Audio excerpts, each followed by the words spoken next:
নমস্কার, আমি অগ্নি। আজ থেকে আমার উপন্যাস লোডশেডিংয়ের আলোয় ধারাবাহিকভাবে প্রকাশিত হবে ইউটিউব চ্যানেলে।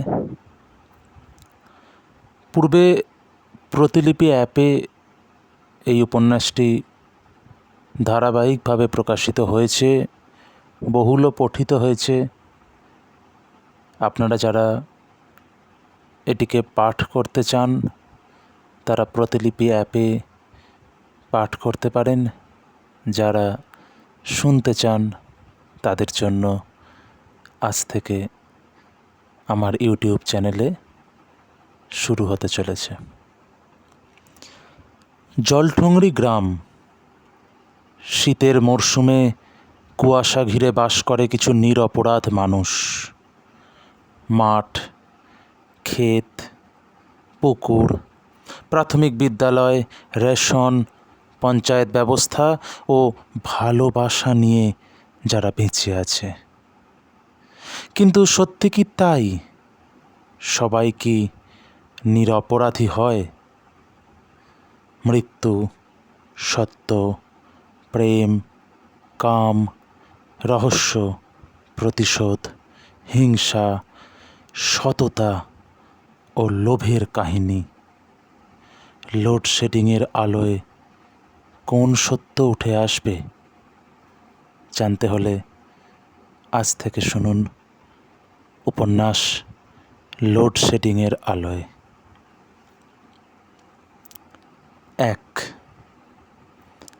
ওদের পাড়ার মুখের গলিতে এসে থামল ওরা দুজন।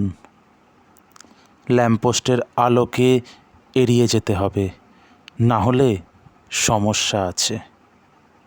বিতানকে তনয়া বলল, কাল বোধহয় দেখা হবে না, বাড়িতে লোক আসবে, বেরোতে পারবো না।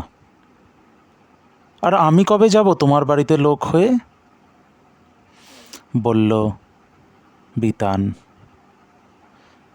জানি না, জানতে চাই না, এই মুহূর্তটা চাই, ব্যাস। দুজনের ছায়া গাঢ় হলো, আরও আরও। ঠোঁট রাখল ঠোঁটের খেয়াল, এবং আরও এক ছায়ামূর্তি তাদের দুজনের উপর রাখল তীক্ষ্ণ নজর। ওরা জানতেও পারল না। শীতের সন্ধ্যায় দুই শরীর উষ্ণতা আদান প্রদান করল।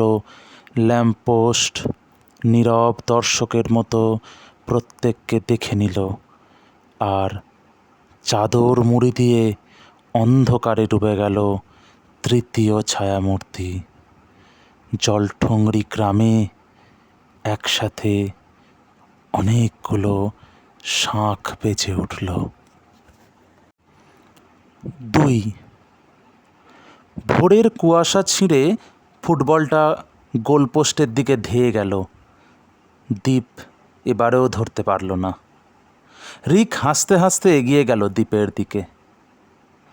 তুই কেন এই পাড়ার কোচিংয়ে পড়ে আছিস ভাই?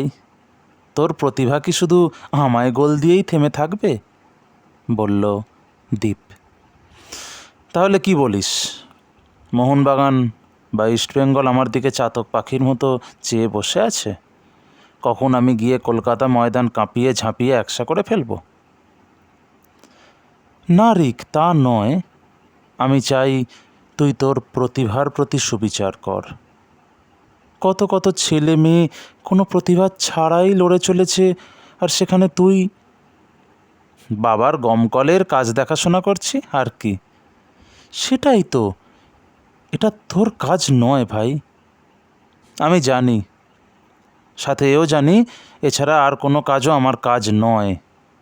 চোয়াল শক্ত করে বলে ওঠে রিক। সজোরে বলটায় লাথি মারে। পোস্টে লেগে ছিটকে চলে যায় রাস্তার দিকে।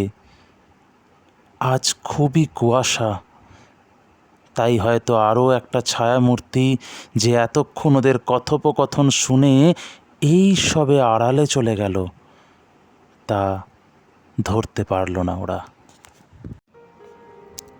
আজ এতটাই।